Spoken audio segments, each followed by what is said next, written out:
Welcome to the Good Faith Podcast. I'm David French, again without Curtis Chang. Curtis is still on sabbatical for the month of July. He'll be back next week. But I've got a great guest to talk to today, Justin Giboney. Justin is the co-founder, correct, of the AND campaign. One of my favorite parts of your biography is your former SEC football player, which is fun because, as everyone knows, the Southeastern Conference is the only real college football conference. All others are minor league college football. So Justin is a former SEC football player, attorney, former Democratic political operative, and now co-founder of the AND campaign. And I'm really excited about this conversation. We're going to dive into a bunch of stuff, including how you moved, Justin, from Democratic Party consultant, strategist, etc., into doing what you're doing now. We're going to talk about a debate you had about race and justice in the United States of America. And we're also going to talk about the God gap that is growing and increasing on sort of the left side of the political aisle. So first, Justin, welcome. Thanks for joining us. Thanks for having. Pleasure's mine, David. I don't know how much of a replacement I can be for Curtis, but I will try, and I'm glad to be here. Oh no, you're gonna do great. Listeners are gonna love this. So, let's just start out a little bit. I gave the big broad brush of your biography, but you have moved from being somebody who is deeply involved in Democratic Party politics, and you can talk about that. And I've heard some of this story before, into the AND campaign. So let's kind of do this in reverse order. What is the AND campaign, and how did you move into it from being a Democratic political operative? Yeah, so the AND campaign is a Christian civic organization where we're trying to, number one, raise civic literacy. We want Christians to understand the process and politics a little bit better. But we also want to educate and help Christians view politics not so much from a partisan point of view or an ideological point of view, but more about biblical principles. And we do think conservatism, progressivism, and the two parties can take us away from that biblical point of view. Right. And so we're really trying to emphasize that. The way that I got there is a really long story. I'll give you the short of it. Had been working in politics, running campaigns here in Atlanta for years. And there was just some things I couldn't reconcile. We'll talk a little bit about the God gap later, but that God gap really hit me as my faith was growing. And I really felt that my community was being disrespected by the party, and really by both parties to some extent, and that our point of view was being erased. And one of the biggest problems that we had was there needed to be within the church kind of more organization focused on those biblical principles and an ability to step away from the ideology and the partisanship. Yeah, so I've heard you tell a story about when you were involved in Atlanta. Now, correct me if I'm wrong, was it selecting delegates to the Democratic National Convention? Yeah, that's right. It was the Democratic National Convention selection, and I really it was 2016, so that was the second time I was a delegate. But in 2016, I basically gave I came with a biblical platform. So I talked about the sanctity of life. I talked about transgender issues with compassion, but certainly with a conviction of kind of with biblical convictions, and ended up winning in John Lewis's district because it connected with the people who were there and the people in my community. Right. You would never think that would happen, but that was kind of the beginning, or at least kind of the coming out of the AND campaign and saying, hey, this is who we are. We're bringing politics differently.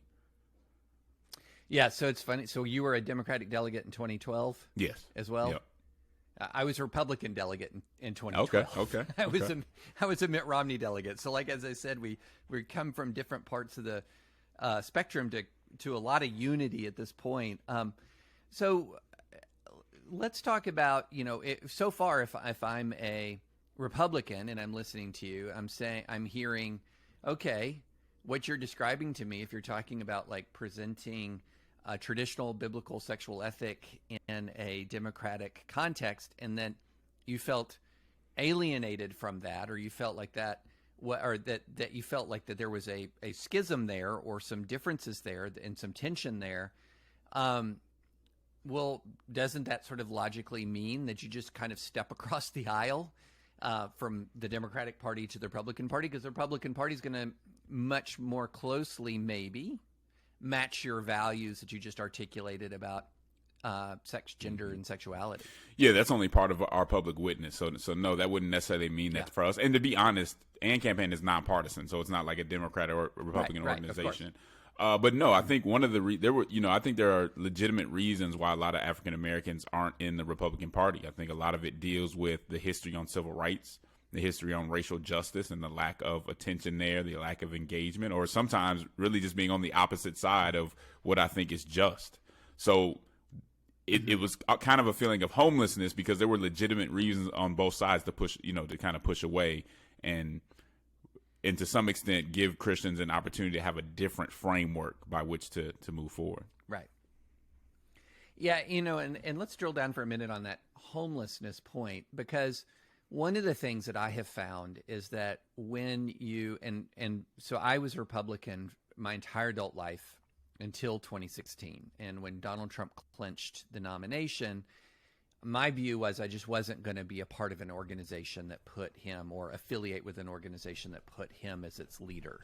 That it's not just him, there's a brokenness to that institution that would lead to Donald Trump as being, and I don't think that was the only Christian position, to be clear. I think there are lots of good and faithful Christians who remained Republicans during the Donald Trump years. There's lots of good and faithful Christians who've been and still are Democrats. But for me, my position on this was I felt like I couldn't affiliate with this institution. And a lot of people have interpreted this sort of homelessness feeling as disengagement. In other words, you're out of it.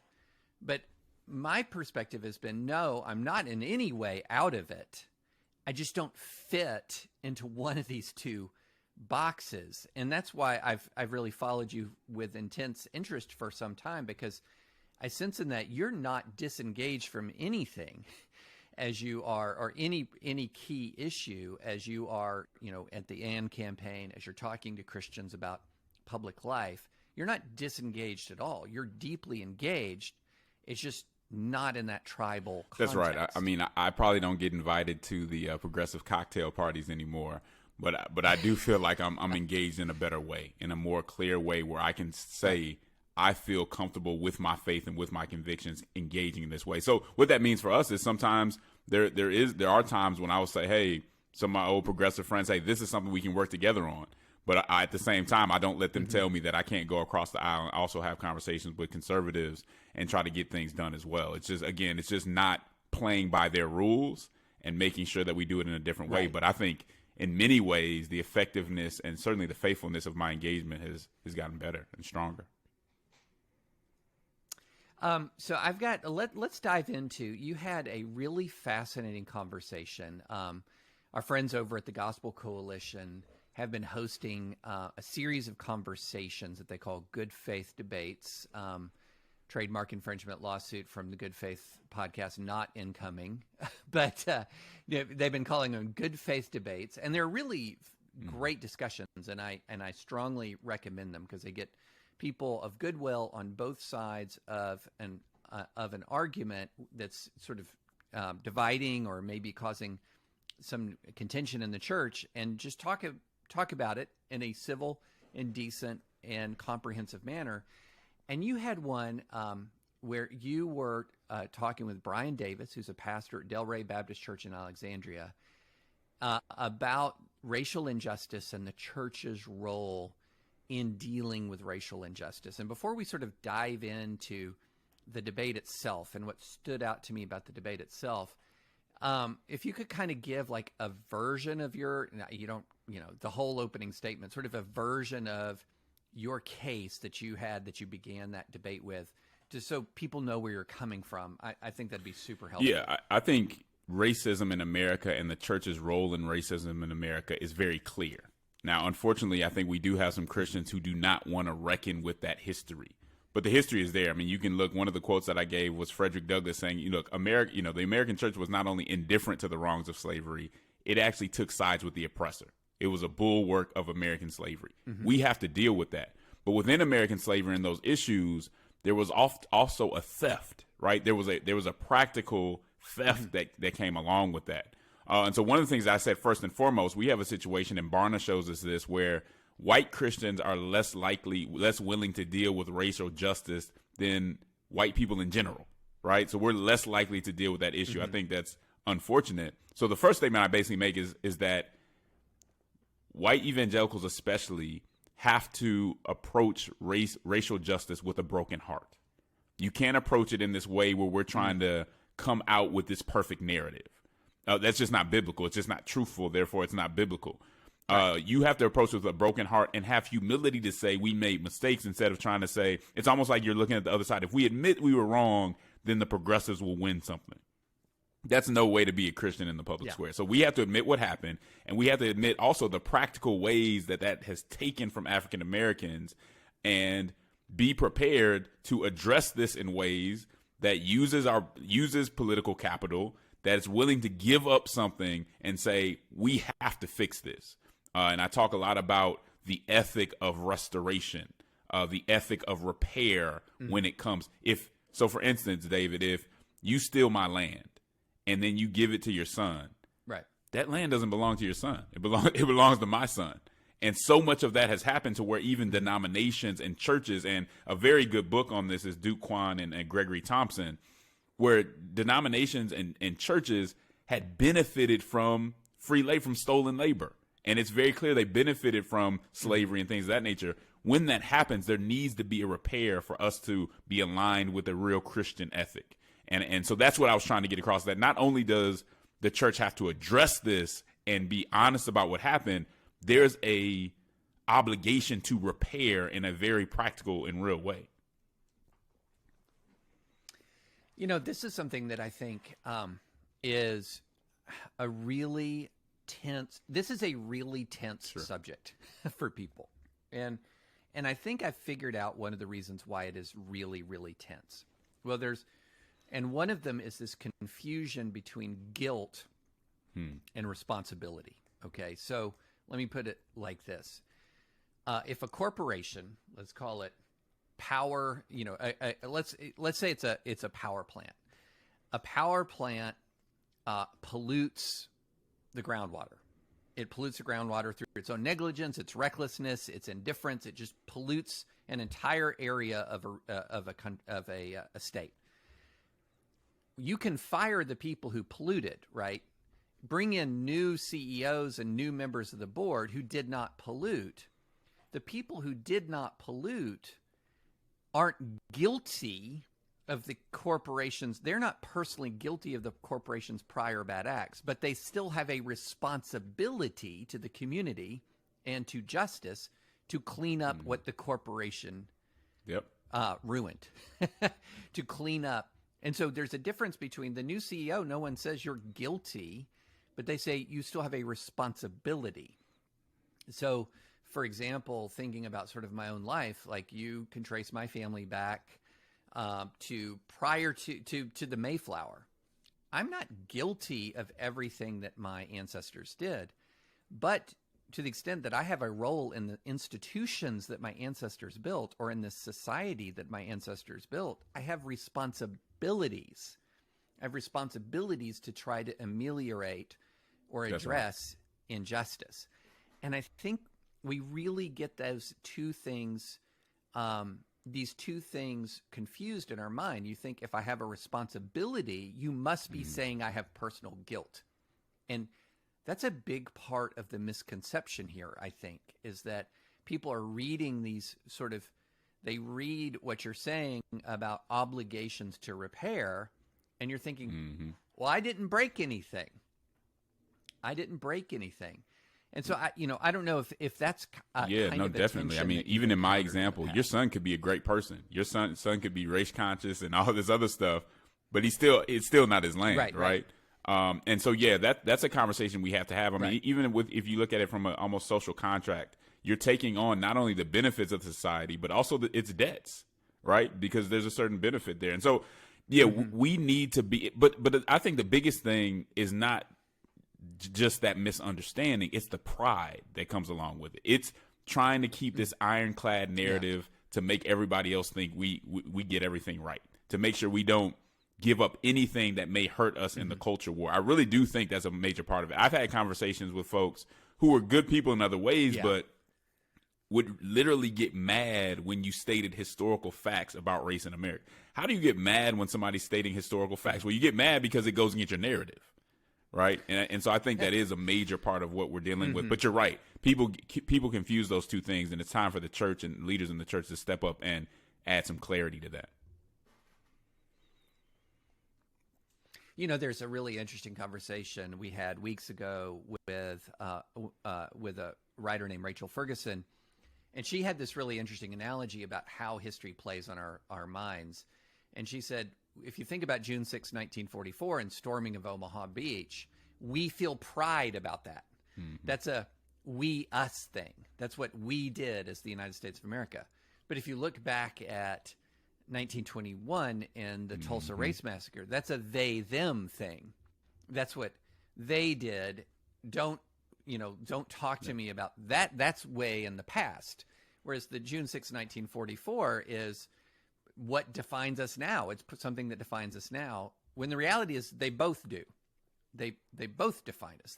The heroism and the atrocities, they're both a part of that narrative, and one complicates the other in interesting and different ways. So let me ask you this. This is one thing that I found. I'll do two things. One, I'll stand in for the listeners who are saying, "Wait a minute, Justin. It seems like and for those of you who don't know Duke Kwon and his book, it's a book about the concept of reparations, and which is a super hot button word. So there are going to be listeners who are saying, wait a minute, what are you talking about exactly here? If you're talking about and you're referring to a book about reparations, like what do you mean by that? Yeah, I think it's. I mean, you can go to Luke 19 when you see Zacchaeus. It's a repair. When something has been taken in the book, they talk a lot about white supremacy being a theft. Right? It's a theft of labor. It's a theft of identity, all these things.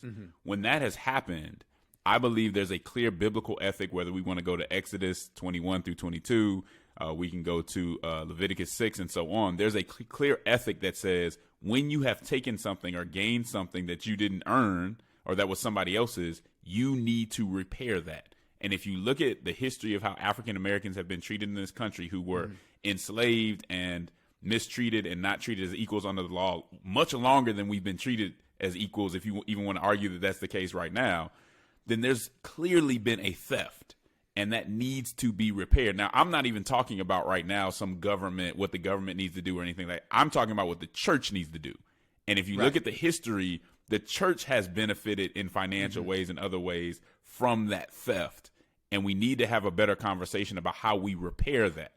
And if we don't, I mean, it makes it very hard to move forward with racial reconciliation efforts. And, you know, this political divide that we've been talking about just gets larger and larger. Yeah. So, you know, let's take a context. For example, there's evidence, you know, Georgetown University, one of the most prominent and powerful Catholic institutions in the United States. It's pretty clear from the historical record that it benefited early in its history from slavery, rather directly. So you would be saying, for example, well, Georgetown University, an institution that concretely benefited from slavery, if you're saying, well, we're sorry about that, and that's correct. That's not sufficient. That there is a justice component that comes along with recognizing the institutional sin and the consequences of that. It's more than just sin. An apology, especially when you have the ability to make the repair. And sometimes you don't even get the apology, which I'm not all that interested in that all the time. But within the church, there has to be. The question I always ask people is, by this racial reckoning, by dealing with what happened, what are you losing from a Christian perspective? And I don't think from the Christian perspective you're losing much, but you do lose a lot in this larger debate on who's the good people and who are the bad people. And so you can't concede anything, right? So even in the debate that we had, the conversation was, well, yeah, we can concede that when it comes to slavery, yeah, that's bad and things should be, you know, we have to deal with that, and the church can get involved. But nothing else can the church get involved in. And all that was, to me, was only conceding what you have to concede, and everything else is still up in the air. And again, if we approach this with a broken heart, if we admit our brokenness and the brokenness of society and our systems, this shouldn't be that hard for us to do. It's not about anybody trying to come and rob you, or like you said, say that you personally did something. It's to say the church has done something wrong historically. It needs to be fixed. And fixing that is more than just, bless your heart and I'm sorry. It's bigger than that. Yeah.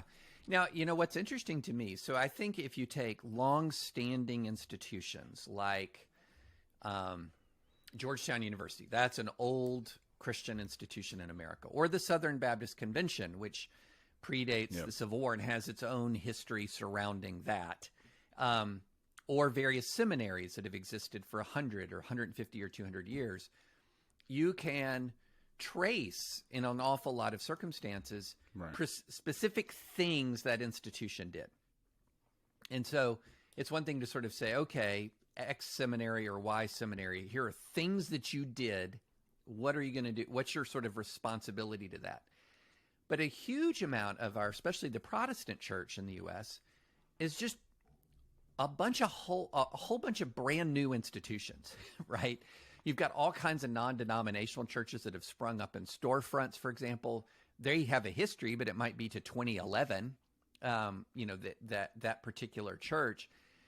What do you say to a lot of these much newer Christian institutions? There's all kinds of them in evangelical spaces that have exploded and grown up since the end of slavery, since the end of Jim Crow. And they're going to look at you and say, Justin, what are you talking about? My institution that I'm a part of had nothing to do with it. I have had nothing to do with it. Yet this institutional analysis doesn't make any sense to me because we're not a seminary that benefited from slavery.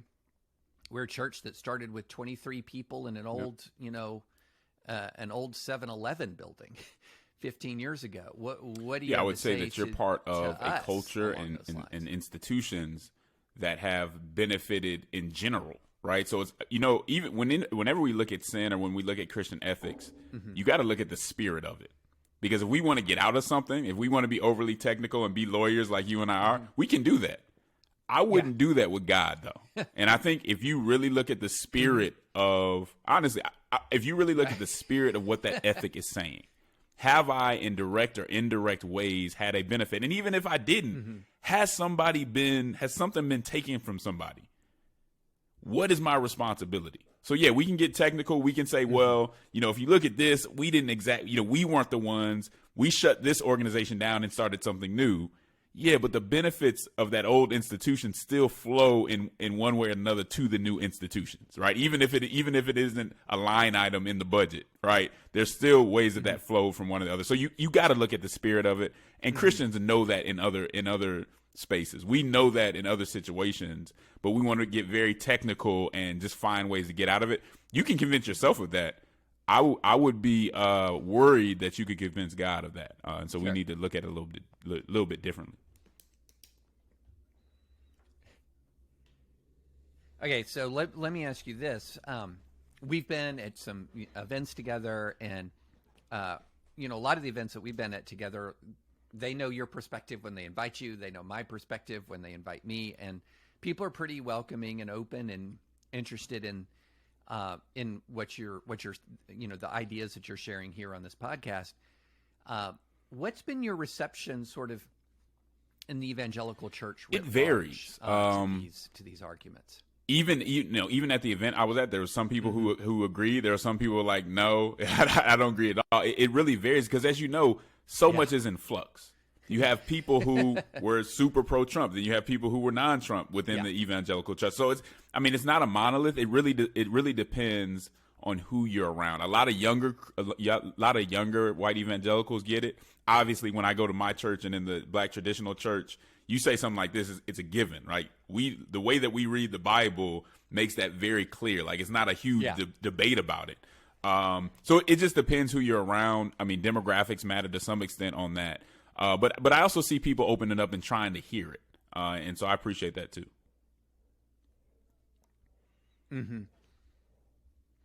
Okay, so let's sort of flip around the conversation a little bit, and I think we'll come back to some of these themes as well. But I wrote a piece a couple of weeks ago about the God gap in democratic politics, that secularization, which has occurred across all demographics in the U.S. to some extent, has really hit the white progressive community to such an extent that non-white Democrats are far more like Republicans in their religious beliefs than they are like white Democrats in their religious beliefs. So Pew's study showed that, for example, more than 60% of non-white Democrats believed in the God of the Bible. That was identical to non-white Republicans, a few percentage points off from white Republicans. Also that 71 or 72% of non-white Democrats believed in certain attributes of God, all-knowing, all-powerful, and loving. And that was identical to Republicans, both white and non-white. And the outliers on both of these polls were white progressives. They were a minority believe in the God of the Bible. A minority believe that God has these three attributes. And Stephen Carter wrote this really interesting piece for The Atlantic where he went even farther. And if you just go to not non-white Democrats, but black Democrats, you're talking about the most church-going, Bible-believing population in the whole United States of America. And I posited that is creating a cultural tension, that there is a cultural tension between people who are extremely Bible-believing and people who have abandoned religion entirely, and that creates tensions in that coalition. And you've hinted at that earlier, that's but is real. that something that you've seen? When I talk about that 2016 Democratic National Convention election, where I came out and was talking about sanctity of life, the Christian sexual ethic, there was a group that was trying to get me kicked off the delegation, right? They were saying I was being transphobic and homophobic and all that. Thankfully, I knew that was coming, so I videotaped it. And so when I showed them the video, there wasn't anything they could say. And I also had black pastors who were ready to jump in if anything happened. But, there's certainly a tension there. But like I said on the Church Politics podcast, when I talked about this article, and David, I thought it was a really, really good article and needed to be said. I do think that progressives have found ways, because they control the reward and punishment mechanism in the party, to almost neutralize that God gap to some extent. Not as much with Hispanics, so you see the move there. But the God gap, relatively speaking, should be way bigger when it comes to African Americans. And I think part of it is resources and other things like that. But they found ways to neutralize it. How long that lasts, I don't know. But that's been a major part of the conversation, too. Well, so what are the primary ways that Well, for one, a lot of African Americans disagree with white progressives on social issues. Not one of those African Americans are in national office, nationally recognized Democratic office, right? Nobody. So there's a complete silence when it comes to elected office on that matter. To me, that's a pretty good way to neutralize it, right? You have a whole group of people who disagree with you, but the people that represent them won't say anything about it, won't stand up and vote to represent that point of view. So I think that's one way. I think it's exposure, money, things of that nature. Look, one of the things you do, at least on my side of the aisle, is you go to these leadership academies and you select who you want in those leadership academies, and you fund who you want in those leadership academies, and you indoctrinate who you want in those leadership academies. And that's who many times comes up and ends up running for office or running campaigns and things of that nature. So there's a lot of different ways to go about it. But at the end of the day, it's resources and controlling that reward and punishment mechanism.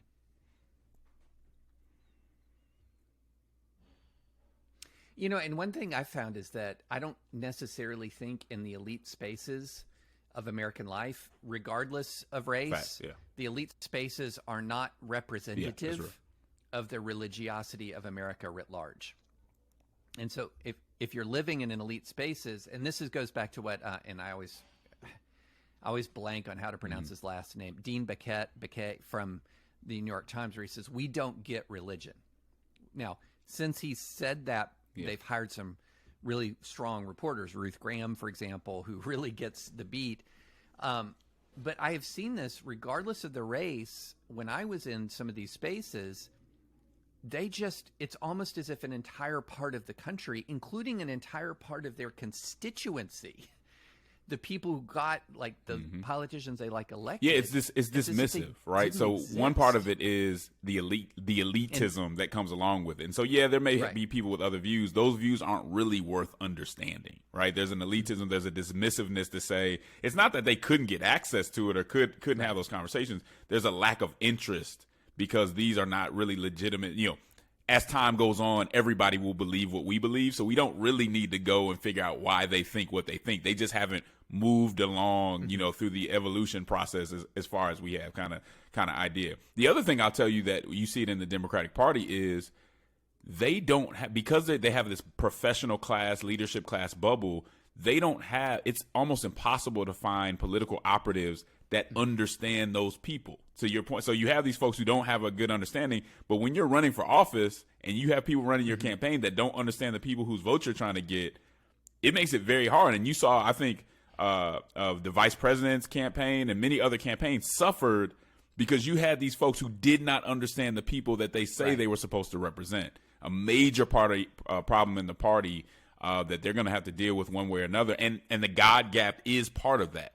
The question is, especially in my community, when do you start standing up and saying, no, we will? It's not enough to tell me how bad conservatives are. We disagree with you on some very fundamental issues.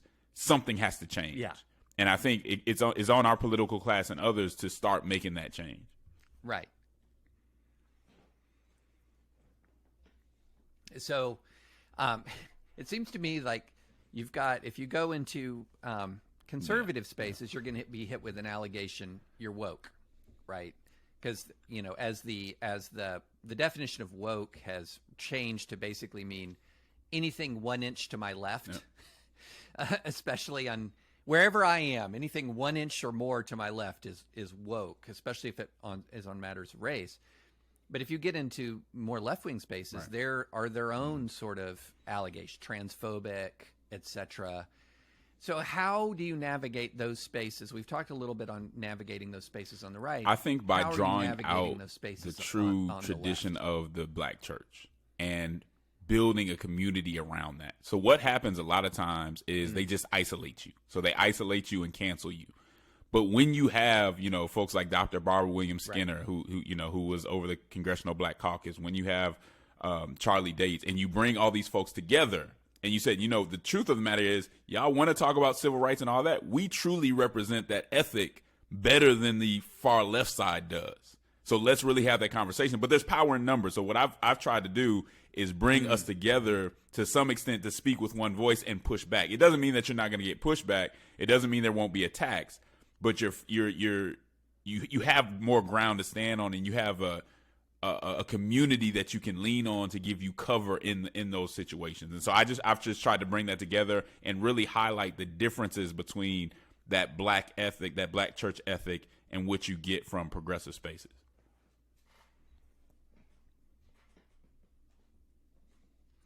One of the problems you have whenever you're like in the kind of job that I have, that you have, is you have a hard time because you have an audience that will follow you, or you have your own experiences, and understanding how much of your experiences are just isolated or unique or not representative versus there's something real. And here is this is what I say. Here's where I think there's something real. I think there's something real is that there's actually a lot of people that agree with the sort of homeless conviction that you've articulated. In other words, I don't feel home in a particular place in the political spectrum, but I still feel a lot of conviction to deal with underlying issues of race and justice, for example. I still feel a lot of conviction around the orthodoxy and traditions of my faith. I think there's a lot of people there. And I know there's data that suggests that there is. The More in Common Project says there's a 2/3 majority that's an exhausted majority, which is kind of but that's people right, left, middle, religious, non-religious. But there was this really interesting study done before the 2020 election that said in the Democratic Party, it's actually kind of a 1/3, 2/3 party. There's the 1/3 that's online and very progressive and disproportionately white. and there's a 2/3 that's offline. In other words, not that they don't have internet, but they're just not constantly engaging with social media. More diverse, more religious, and more moderate. Are you sensing when you're out there on the road, when you're talking to people, that there is actually a constituency, there's a tribe, constituency. so to speak, that is kind of there are a where lot you of are? people. Again, it's how to you say the exhaustive majority and the hidden tribes, and that was a great study that I point to quite a bit. The problem is, how do you give them a voice? Like, those aren't the people that will ever get interviewed on MSNBC, CNN. Those aren't the people that are going to ever have a chance to speak at the DNC. And so when you have the far left that's controlling all the institutions, right? It's the question is, how do you get those other folks' voices up? And here's the other side of it, David. A lot of conservatives are the perfect foils. So the way that they end up shutting everybody up and say, okay, you cannot like us, but look at what they're look at what they're doing. Is this really who you want to empower? And I think usually that's enough to say, okay, I surrender. I'm not going to help them out in any way. I'm just going to go along with it. So until, I think it works both ways. Until you get people, more people like yourself on the right who are saying, no, this is wrong, I'm going to call it out. They're the perfect, Trump was the perfect foil for, in many ways, on a cultural level, Trump was excellent for the left because he was the perfect foil for everything that they want to do in a way to delegitimize all the beliefs of anybody who was socially conservative. And it's working even in the church for a lot of young people and other people who are, moving away from the faith, because that example, that public witness was so bad that you can silence people who normally would stand up and say, okay, the left is completely out of control. But even with that, I think the left is going so far left that they're almost making it to where people are like, wait, I got to do something because this is just out of control. Yeah, we're in a weird position where for the base of each party, the other base is their best asset. So if you're like, well, you may not like Marjorie Taylor Greene or Lauren Boebert being in the Republican Party, but have you seen libs of TikTok? And somebody might say, well, you may not like that there are kindergarten teachers out there with fair pronouns or whatever, but have you seen what Lauren Boebert or Marjorie Taylor Greene or this Doug Mastriano and Matt Gaetz? Have you seen that? And so the extremes on each side become the other side's best asset. So I've got a few sort of questions, and we've kind of bounced around a lot, but along this line and along these themes, one of the things that I thought was interesting about your debate with Brian Davis was what struck me, and I hope this is, and you tell me if you think this is an unfair characterization of his position, was something along the lines of, well, okay, let's acknowledge that history is history, but as a pastor, and he's a pastor, I'm going to be very, very careful in what kind of demands I place, specific requests I make of the congregation in the here and now, and that I'm going to have a whole lot of people in my congregation who might disagree on a lot of these things. And so as a pastor, under what circumstances am I going to make sort of specific demands about interest in or about justice with a congregation that might have widely varying views on these issues? And that seemed to me to be an interesting break point between the two of you. He was history is history, but at the church as a local institution, what's your ask that you're going to make? And he seemed very reluctant to make an ask. And you see, I think you do have to be, you have to take into characterization? account that this is about an overall posture, right? So it's not saying that everybody has to do this one thing, but it is an overall posture of being willing to repair, being willing to say that justice is not a option. It's not something like, my question to him would be, do you do the same thing when it comes to sexual ethics? Because there's people that may disagree in your congregation, do you say, well, I'm not going to go as hard, I'm not going to demand that you follow all of it? No, you're going to say, hey, Justice is real. There are injustices going on around you. You need to do what you can do within your sphere of influence, and we as a body need to make sure that we're speaking up. That's not an option, but it's interesting how the stuff that we usually think of morality issues are, you got to make sure you do those, but the things we think of when it comes to social action and racial justice, those are just options if it's convenient and if we can get to it and if everybody can agree, and there's no division at all within the church when you bring them up. That's the wrong posture, and that's part of the reason, and I said this during the debate, that the church has been on the same trajectory and hasn't taken a stance because people are always finding excuses not to make it imperative.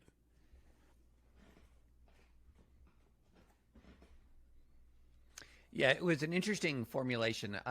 Months and months ago, I interviewed Kristen DeMay, who wrote Jesus and John Wayne.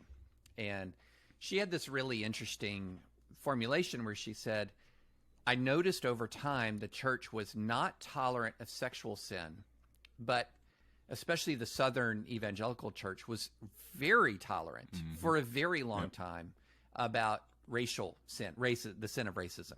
And that I think a lot of that is carried over to this day, where exactly as you said, one of the marks of orthodoxy and whether or not you're going to be considered in the evangelical camp at all is what's your position on sex and sexuality.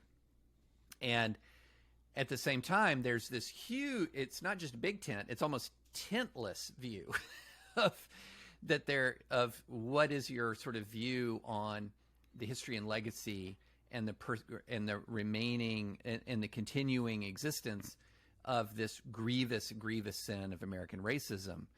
And there's an interesting dichotomy there. And I have to confess, I was blind to for a long time.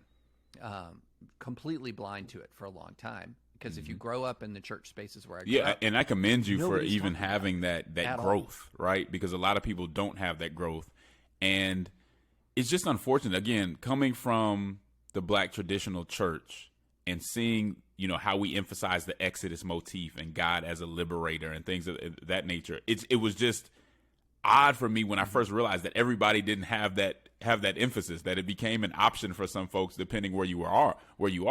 And here's what I would say to my side, even within that. I would say, yes, that's been an option for them. They made that an option, but don't counter that by making the sexual ethic an option on your end, right? Counter it by correcting it. I mean, we all know C.S. Lewis said that the enemy sends errors in pairs, right? So don't allow your dislike for the error on conservatism to pull you into the error on progressivism. You have to kind of make sure that you're providing a correction and not the opposite error. And a lot of times we make the opposite error, saying, yeah, they didn't care about this, so I'm not going to care about that. No, right. God is, and this is what the AND campaign is really about, right? God cares about social justice and moral order. Because let me tell you something, if you have a society that you want to be just, but it has no order, it's not going to be just, right? Like, you need that order, you need that family structure, you need those things to have a just society. Because one of the things that I talk quite a bit about is, even when there is some injustice, and there'll always be some injustices, when you have that solid core of family and things like that, it allows you to survive through that. And I think that African Americans in many ways are proof of that. It allows you to survive through things that aren't going to be perfect as you work to, better the democracy.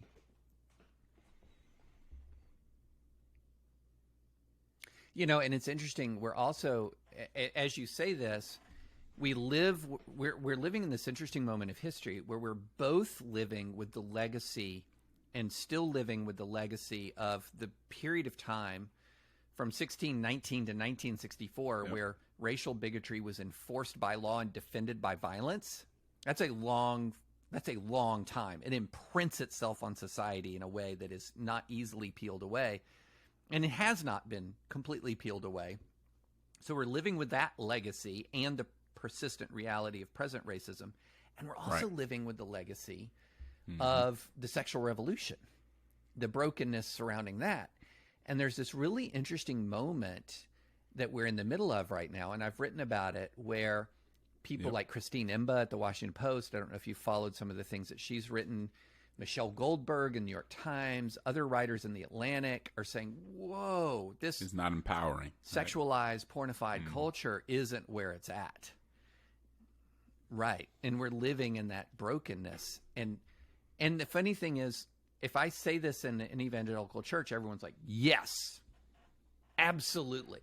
And then you turn around and you say, well, we're also living with the legacy. That goes against our narrative, so let's not talk about that one. And it goes back to what is your narrative and what are you going to do to protect it? Yeah. But here's what I tell people all the time. Jesus, God, destroys our narratives.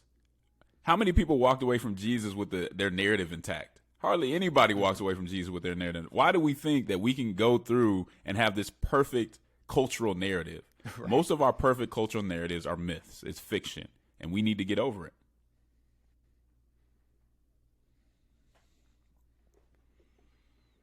Yeah, absolutely. Now, another question, one or two more, and then I'll let you go, but I really appreciate your time. There was this interesting moment that barely, in your debate, that barely scratched the surface of something that I've seen a lot of discussion of, and that is there a distinction between Old Testament and New Testament visions of justice? And you were quoting quite a bit from Jeremiah and other places in the Old Testament that really define justice in some pretty concrete ways. So it's not some sort of airy, who knows what justice could mean a lot of different things. It was really, really pretty concrete. And I have seen this, and I've gotten this pushback when I've quoted some of those same passages. Well, wait a minute. That's Old Testament stuff. New Testament stuff. New Testament is fundamentally different, maybe not fundamentally, but subtly different in ways that really, really matter when talking about justice. And you kind of, I just think that's that convenient. To a degree, but like, I since wanted to when dive more into that. Ethics and biblical principles like that completely change to where it just perfectly fits your situation? So in the Old Testament, because the government was different, and because Jesus hasn't come now. Since those things have happened, now we don't have to restore people. Now I can steal from you and do other things. And because we're not under the Old Testament's law anymore, I don't actually have to repair you. Do we really believe that? Do we really believe that the entire ethic of justice has changed to the fact that you can be unjust and not have to repair people? Again, that's one of those things that it's bad theology, but if you want to try to explain it and give a long academic explanation, you might be able to convince yourself. But I don't think that you're going to convince the one that matters that justice has really changed. The substance of the ethic has changed so much that you can be unjust, or injustice doesn't have to be repaired. That just doesn't make sense.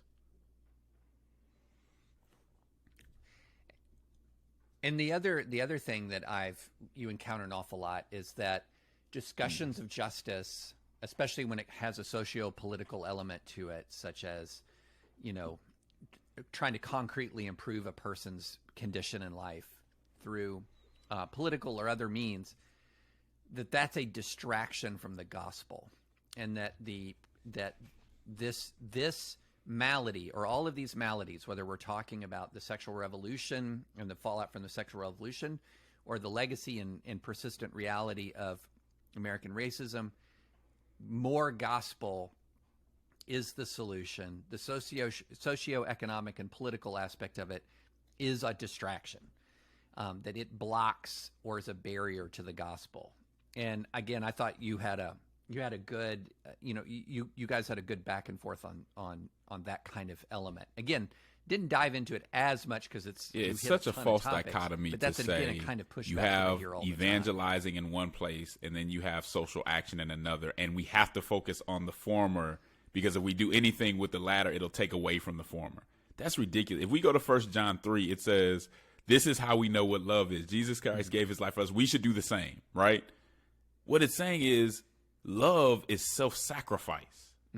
And self-sacrifice in the context of injustice is not enough to just say, I'm sorry, and just let me pray with you. That's a cop-out. Don't use prayer and evangelism as a cop-out to not sacrifice to put people in better situations. And that's whether you've done them wrong or not done them wrong. Love is about self-sacrifice. And so to split the gospel in that way and put the evangelism on one side and the action and how we treat people in another as if they take away from one another it's just really sad. I don't want to say too much. It's unfortunate that we would do that with the gospel really for our own purposes.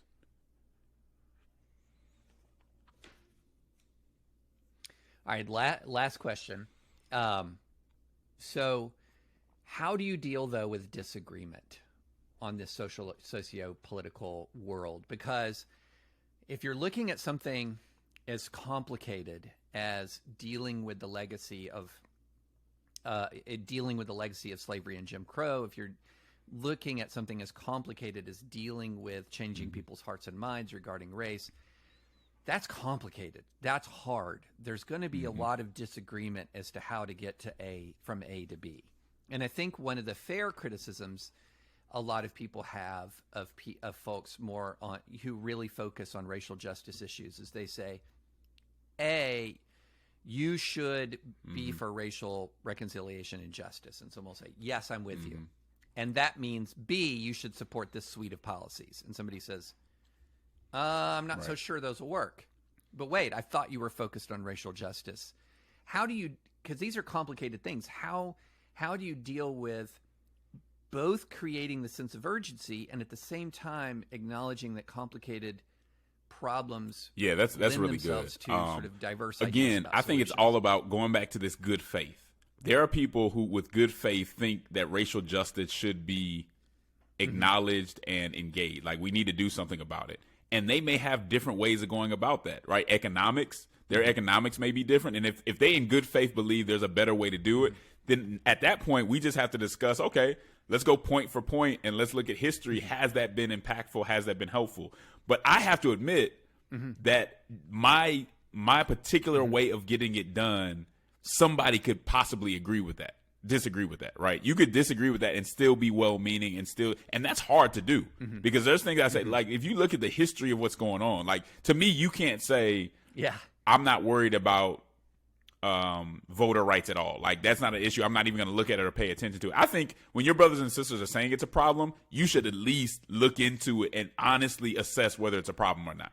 Now, once we look at it, we can say there may be different ways to go about it, but to completely reject it and not care about it, and especially with a group of people who've been disenfranchised the majority of the time that they've been in this country, I think that's unfaithful. But as we get into particular policy, sometimes we just got to admit there are different ways to go about it. But as Christians, we need to be approaching it in good faith and being willing to use our political and social capital and everything else to fix it. And I think that's where if we can agree that it needs to be fixed, we can disagree on how that might happen, but do our best to find ways to work together to make it happen.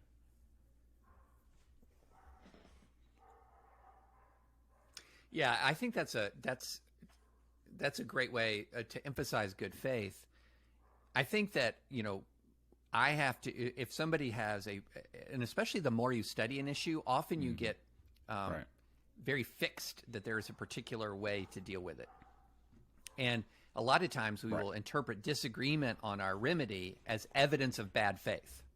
That somebody, and we have to be very, very, very careful about that disagreement is not evidence of bad faith. Disagreement could be evidence of different information.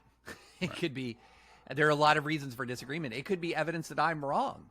Disagreement could be evidence that I'm wrong, that they might have a better concept, but that a shared good faith commitment. You genuinely have to care and be willing to sacrifice to bring about justice. From there on, the details, I can't force you to agree with all my details, right? Yeah. All right, so here's my last question.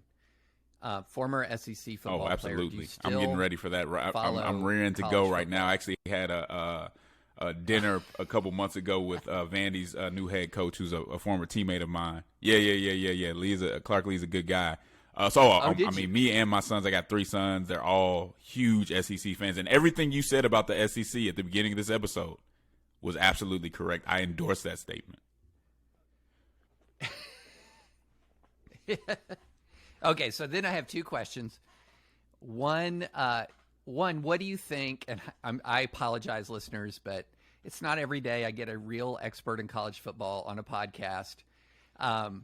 Speaking of there's a connection to justice issues. What do you think about the name and image likeness revolution? I like it in general. One of the things I used to see is you had kids who were outstanding whose parents couldn't come to the game or they couldn't go home to go see their parents, and they have a market value.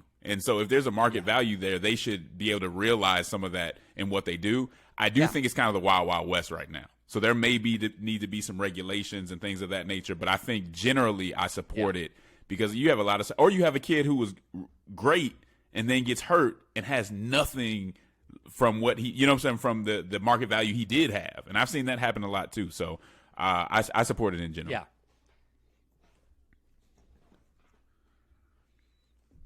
Yeah, same here. I do think it's fascinating from that at least early in name and image likeness, the actual people who were making the most money were female athletes who had huge, social media followings, TikTok, Instagram, and they were able to monetize all of that through name, image, likeness. And the other one is who is winning the SEC this year, and thereby winning. And by winning, my the heart SEC, wants to say you're actually Vanderbilt. win the national championship. I'll maintain my credibility and say we're gonna have a much better season. We're gonna surprise some folks. But I gotta go with the GOAT, man. I gotta go with Saban.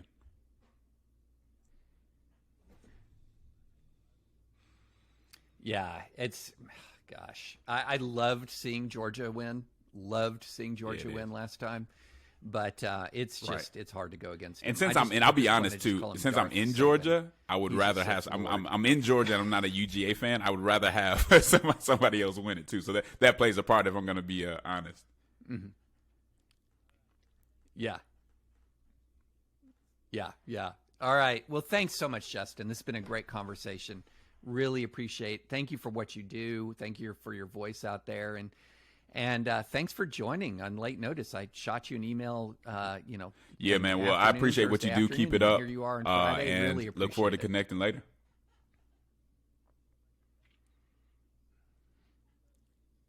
Well, thanks so much. And thanks, listeners. Please go rate us, Apple Podcasts, or wherever you get your podcasts. Please subscribe wherever you get your podcasts.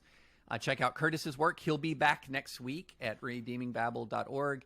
Also check out my work at thedispatch.com. And let me end with one mea culpa. I was gently scolded by a number of listeners because I had cast aspersions on Curtis for taking a sabbatical.